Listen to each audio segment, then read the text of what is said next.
Hey, what's good, y'all? It's your boy JD6 here. I'm with my man. Shout out to KC Sports Authority. Make sure y'all go check that podcast out, man. You heard the man.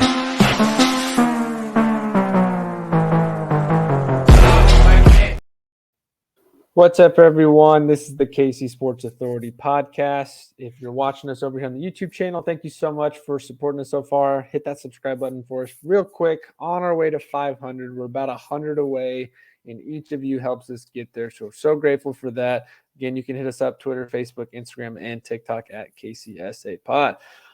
Chris, my guy, it is February, and baseball for us here in Kansas City is, by the time this is out, is less than 24 hours away, with the first spring training game coming up here Friday.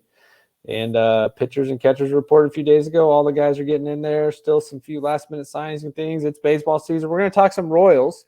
We're going to talk a specific Royal, a legend, in Eric Hosmer, as he has announced his official retirement from baseball. So we definitely want to get into that tonight, maybe a little bit on spring training as well. But man, how are you doing? Baseball season? This is like your favorite time of year. Oh, I'm giddy right now. Like, I've full swing, getting, listening to baseball podcasts and stuff nonstop, Royals and on-Royals related stuff. Like, I'm just geared up, happy it's here. And, the news today that we're going to get into with Eric Hosmer, like, there's some people I think that were kind of sad, but it was really just a great time to just kind of reminisce and just think about those great teams and just kind of what Hos and that core really meant to this city. Yep, well, let's just dive into it. So Eric Hosmer announces his retirement from the MLB. Obviously the last couple years of his career didn't quite go the way he hoped with some injuries, but retires after a 12-year career, technically 13 years combined. I'm sure we'll see as we get some more information later. I'm sure most likely I would imagine it's going to be with the Royals that he'll do some sort of full-on retirement ceremony. But he did make the announcement earlier today on Wednesday that he's retiring. He's going to pursue a post-baseball career in media with his sports podcasting and entertainment company. So that'll be fun. I'm sure we'll get to hear a lot of the fun stories from his time in the Royals, Padres, Red Sox, Cubs, all that over the years, and just hear a lot of it. But yes, another Royals legend. I know, Chris, you fired off a tweet earlier today talking about how Salvi's the only guy left from that group on this team, and Moose is still making waves trying to get a major league roster spot. But Eric Hosmer is the next big member of that roster to move into retirement. And man, that tweet sure got a lot of engagement on Twitter today. Shout out Royals fans for pushing that along. That was pretty cool to see. Yeah, it just shows how much those 2 years meant. Like, it wasn't anything profound. It wasn't anything that most people didn't already know, but just having that reminder that, hey, there was a core group of guys here in Kansas City that was really able to do something special, put it together for 2 straight years. Like, the fans will always remember that. And sure, there are a lot of people right now not happy with the Royals, and the Royals can't do anything right. But you tell those same people to, like, remember 2015, 2014, like, it puts a smile on their face. They'll start talking about it. It just, all the recent stuff goes out the window. And so I think we saw a lot about that today online. It's just Royals fans just kind of remembering the only really good times that most of us has had, especially if you're under the age of 35, Mm-hmm. Yep. I will take those 2 years for 20 years of bad baseball. Obviously, I would wish they'd be better, but those 2 years in this area where we didn't get to see much, 1985, that was a long time in between World Series victories. So yeah, I texted you earlier today. I was like, man, I'm feeling a little nostalgic today thinking about Haas retiring. It was just so random. So I want to go back and dive into that. So we're going to for sure talk about Haas's retirement, maybe where he ranks as an all-time Royal. Talk about some of the moments of his career, kind of send him off. Let's just run through some of the statistics here as we wrap up his career. Played in a total of 1,689 games. Had a total of 1,753 hits, 322 doubles, 20 triples, 198 home runs, falls 2 homers shy of 200, 893 ribbies, didn't quite get to 900 there either, 76 stolen bases, and was walked 562 times. Finishes his career with a 276 batting average, which is pretty solid for a 13-year career there. On base percentage, 335. Slugging kind of slowed down in the last couple of years. But a guy that had a pretty all-around solid career for the first 10 years of it. A guy that's got multiple awards here: 4 Gold Gloves, a Silver Slugger Award, of course, the World Series victory with the Royals, and I can't remember how many. One-time All-Star, and then he was also, I'm pretty sure he was named the All-Star Game MVP He that year. was the All-Star MVP. And then there were 2 seasons where he finished top 25 in MVP voting. Not that he was anywhere close, but did finish there. So all around pretty solid there. Obviously, Royals fans are going to remember, the years he had here in Kansas City until that team kind of got broken up there in 2017.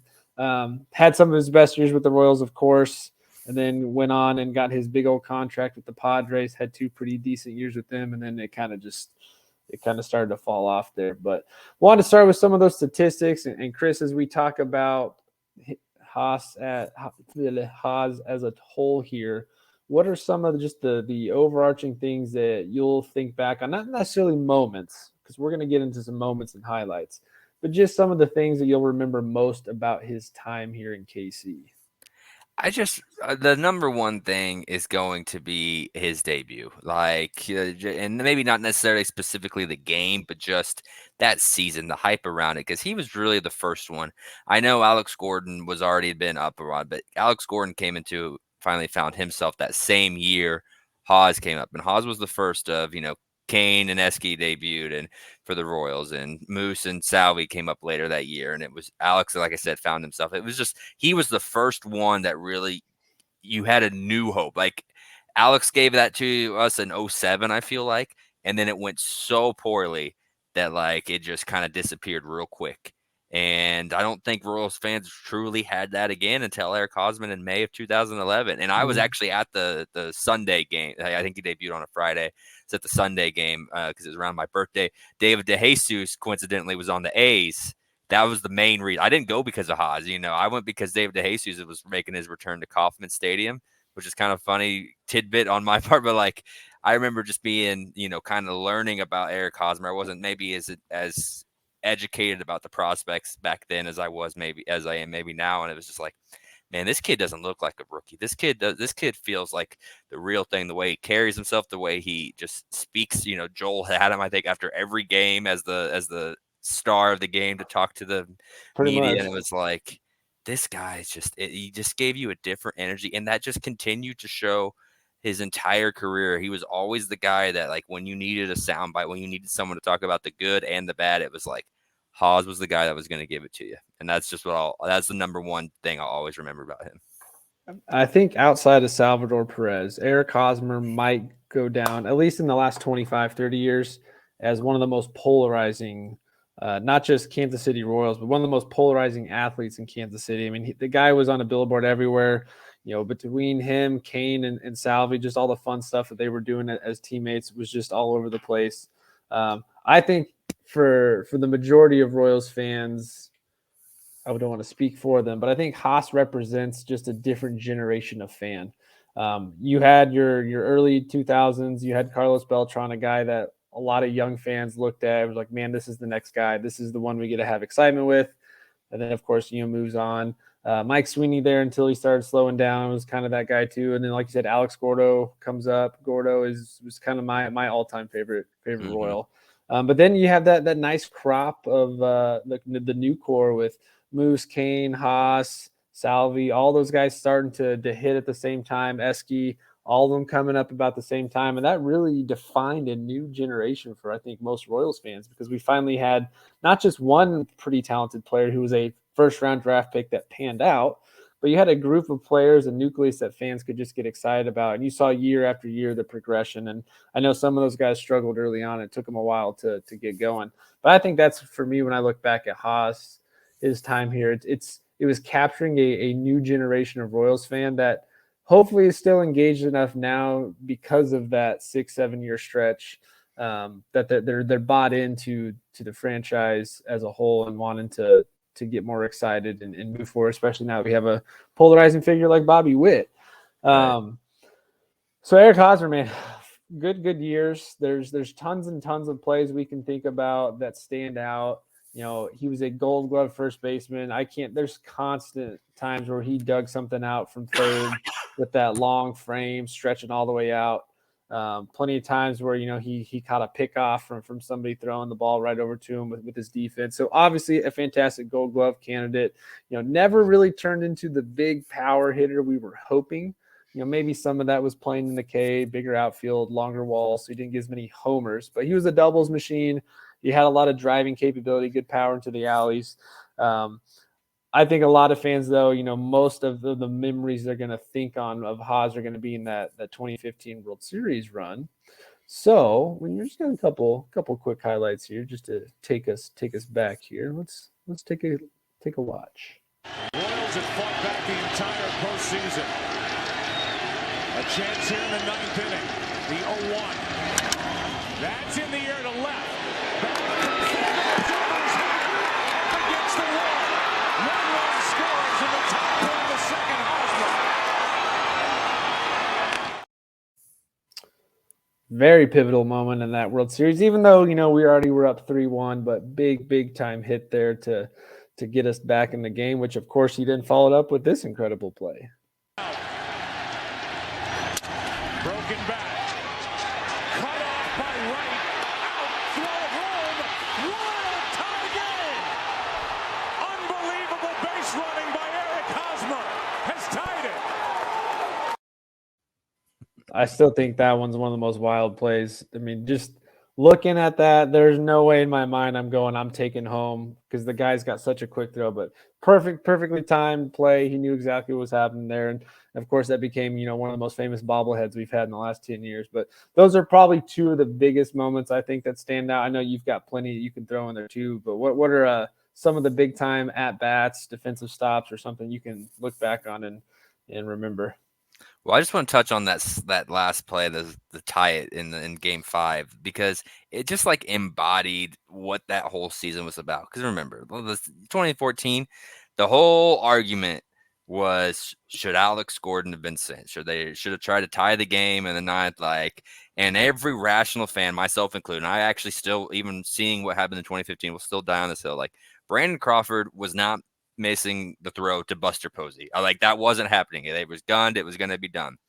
But you could make that same logic of, maybe it isn't quite the same defensive paralysis, but, due to making an easy throw home to the home plate, that's a play that should be gunned, that it should be out. The Royals weren't going to let that happen again that season in 2015. They were taking the chances. They were taking the risks. They weren't leaving any doubt. They were just going to do what they wanted to. And of course, it was Eric Hosmer that was put in that position. He made the play, tied the game, and the rest is history. So it's I just love that play just because of how the connection of it all those 2 years. It was just. It's Joe Buck says incredible base running from Eric Hosmer. I don't know if it was incredible. It was ballsy and it worked out. Base running, Yeah. And he got a little lucky that Duda fumbled it so much and threw one of the worst throws to home I've ever seen. I think what's even funnier is that Duda then becomes our first baseman after Eric Hosmer. Right. How all that worked out. Great. But I think the next play, the other play, the second play I think of is from the series before. I mean, and it wasn't even Haas. Yes, he put the ball in play. He made it happen. And maybe it's because the call starts with Hosmer, but Kane flying around, Rusty Kuntz and the third base coach, who I'm of course blanking on right now. Him doing the research, knowing that Bautista likes to throw to second in those situations, sending Kane to tie the game or to give them the lead, the game-winning run again in the game-deciding game. Is that how you say that? You know what I'm trying to say. Game-deciding play. Yeah. The series-deciding play. There we go. There he is. I was like, series has to be in there somewhere. And so, yes, Hosmer, gets the RBI and was obviously a factor. He maybe wasn't the star of that play, but that's the next play I think of whenever I think of Eric Hosmer. Oh, for sure. And that was a game, my brother and I were at that game, and I remember going into that, man, David Price is on the hill. This is going to be tough because he was still pretty clutch back then at that point of his career. Right. Haas gets up there, and it was just that combo of Kane and Haas just put so much pressure on the defense because you knew Kane could fly around, but Hosmer was also an aggressive base runner himself. So, yeah, you're going to get the routine throw back in a second, but Haas also kept the pressure on by trying to, keep himself with such a big lead down to second base to kind of make the outfield think. And, yeah, then you get Bautista and Ryan Goins kind of have the misplay there for sure. Yeah, there's just so many. I think even off the field, I think one of the things Hosmer is going to be remembered for most in Kansas City is after the World Series, picking up everyone's tab down to McFadden's. Somebody said it's been so long I didn't look this back up, but it was like a $40,000 tab that night, something like that. He paid for everybody. I think fans are going to love that. He was just always a great role model of the franchise, a guy that was exciting to watch, connected with the fan base. He, I think, is what we have as Chiefs fans now with Travis Kelce. I think both those guys. I mean, Kelce was obviously already here by then, but those guys did the same kind of thing to the fan base and the energy. They were the energy guys, and they were the guys getting all the interviews. Chicks digging him all the time. I was listening to a couple interviews earlier today, and they were like, "You guys all remember when Eric Hosmer stole Aaron Murray's girlfriend after Aaron Murray came down with the Chiefs?" And like, man, we're just Mr. Steal Your Girl. He was just a slick guy. His now a lot wife, of fun to mother watch. of his child. So. Yeah. Hey, how crazy is that?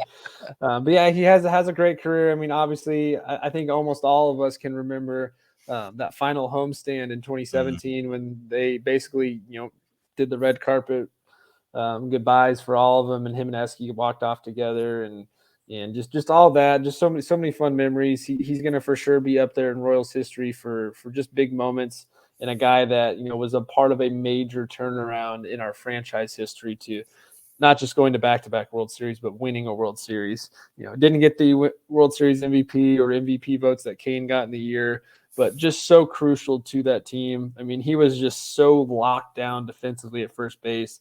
There was not a single throw that went by him ever really that got missed. I think he for it's either 4 straight years or 4 out of 5 years was a Gold Glove during his peak. Unfortunately, though, career kind of slowed down once he got to San Diego, which I thought was a good fit. Just couldn't keep up with the offensive firepower that they were hoping he was going to be with that contract he signed, and then had a couple injuries and kind of slowed down from there, and found himself this year not really having a team that was going to pick him up, even though he's 34, so he's still got some playable years left. But now he gets to go off into the sunset and do the media game, as all these guys tend to do. But last couple of things I wanted to kind of wrap up here in this conversation. And of course, we'll be looking forward to later when when the Royals announce, Hosmer Day sometime this year, which I would bet is going to happen. But the conversation I want to have is, where does Hosmer rank all time in all time great Royals? First baseman for Royals, all that. There's a big old conversation to get into with that. I guess I want to start it off with, is Eric Hosmer a top 10 all time Kansas City Royal? He's probably top 10 without like writing it out, maybe right at 10, just because, obviously George Brett. And then I think a guy like Kevin Apier is going to be ahead of him. Zach Greinke, Brett Saberhagen as the pitchers. You're going to get Frank White, regardless of what you think of his politics. Yeah, the Frank White, the player. Yeah, Frank White, the player, Alex Gordon, Salvi. I think those 7 or 8 are like undisputable. Ahead of Eric Hosmer for longevity and just success. Then you start getting into Jeff Montgomery up there. Obviously, we know George Brett, no question. Yeah, the one I keep going back to is Lorenzo Cain and Mike Sweeney and the guys that he kind of Willie Wilson and Amos Otis, and even those guys too. There's an argument because they won World Series, and they were on a lot better teams. So, it's really close. Actually, as I started thinking about it, he may be just outside of it as far as a player by player, especially when you consider that those 70s and 80s teams, but that doesn't diminish what he's going to be one of those guys like everyone else. When you go look back and they try to figure out how this 2015 team won, it should be a blueprint that hey, analytics and all these stats and stuff you care about so much, don't tell the whole story. Yeah. Alcides Escobar is not a leadoff hitter. The Royals won when he hit leadoff, and swung at the first pitch. Salvador Perez, we've been arguing about it for a decade about how the metrics share him. Well, the team seems to love it. Your eye test proves otherwise, that hey, there's value there, even if he doesn't walk, even if he doesn't frame. Eric Hosmer's defense always grades horrific, like it has for years. Which makes no sense to me. How does a Gold Glove winner have grade poorly? Because he does things and the leadership part can't be graded either. So yeah, like when you are trying to explain to someone how good that 2015 team is, you're not going to be able to put up Baseball Reference and stuff and really do it justice. Like, and so you're just going to have to show them because there was just some magic, there was just some energy that those guys had. And again, it all started with Eric Hosmer because, like, again, Gordon was really the only one up, and he's great, and he's my all-time favorite Royal. He just doesn't have the personality for what that team embodied. Hosmer was that team's personality. Absolutely. Royals Hall of Famer? Yeah, he's a Royals Hall of Famer. He has to be. I think at least 5 of those 6 guys are going to be in as far as in the lineup. Esky's the only one I'm a little on the fence with. How about because the Royals actually do have some rich history as far as star-studded talent. I mean, you can even throw, like, obviously Carlos Beltran, for me, talent-wise, is still up there on the list, even though he didn't really accomplish a ton here, and got pushed out, or not really pushed out, but moved out before he really was able to do anything with the team when they were bad.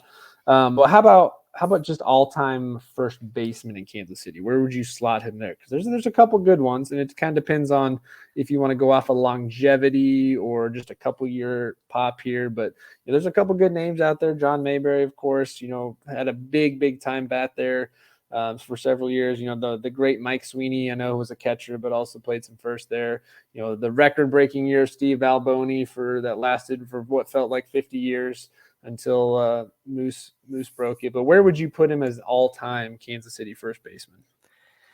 I think I'd put him 1. And again, it's one of those things. You pull up Mike Sweeney's Royals years, you pull up John Mayberry's Royals years, and it's like, man, Eric Hosmer was not these guys. Like, those guys could mash. I mean, John Mayberry had like a 168 OPS plus one year. I know I'm getting a little nerdy, but that's incredible. Like, that's a MVP style hitting year. And Mike Sweeney just put together consistent after your season. So, like, those two on paper, again, we're back to on paper, look like they had better careers than Eric Hosmer. But what he meant to a world championship team, those guys don't have World Series with the Royals. Yeah. Mayberry was gone in 82, and we know Mike Sweeney's tenure was a disaster. The Royals were kind of where they are now. So I think that ring, I think that leadership, I just think all of those intangibles that you just can't show on the stat sheet, I think I give him the edge over those two. Now, I'm not going to fight you if you think it's one of those other two, but I think my own personal bias, like, Give me Hosmer over all of them. Yeah. Most sites I've been on today, just kind of trying to figure that question out, they have Hosmer third behind Mayberry at 2 and Sweeney at first, which again, I don't think it really matters which direction you want to go with that. Like we said, it all kind of, I think it comes down to, if you're a younger generation fan, you're probably going to say Hosmer because that's who you saw.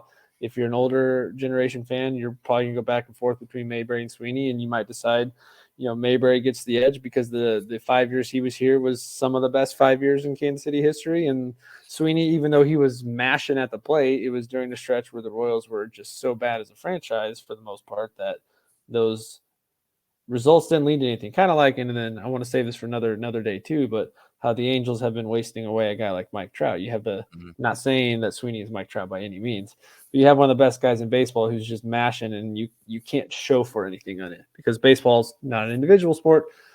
You can't just win with one guy. I think Hosmer, I think you could easily argue top 3. How about another category I thought of is just since 2000, most important, most polarizing, most famous Kansas City Royal. Since 2000, he is 4th or 5th, depending on what you want to do with Sweeney and Beltran. Because I think those guys have their place. Because I'm not including Apier. He was basically done, even though I think he did pitch in 2001. So, like, depending on what you kind of feel about them on those losing teams, and Beltran was about done too. Well, I guess he had 4 years. But anyway, I'm getting back to, I think it's undebatable that Salvi, Gordon, and Greinke are the first 3. I don't think there's any way around that. And I think then in that 4 spot, I think I would put Haas. But I will listen to, a few other guys.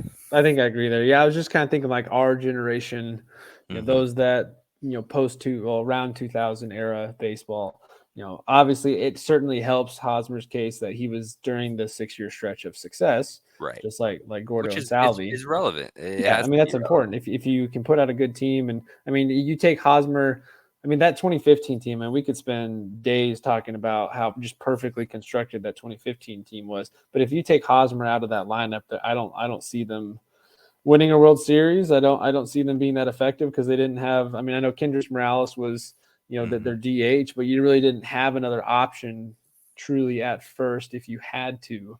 So I think that just also plays into the fact of how important he was, because when Billy Butler was here, not that Butler was a great first baseman, more of a DH guy, but you had options that you could put at first base. Where when Hosmer was here, there was no question. There was no doubt in your mind he was taking first base 162 games a year unless injury, and you had that for 5 or 6 year stretch there, with the occasional maybe day off. But yeah, that's kind of where.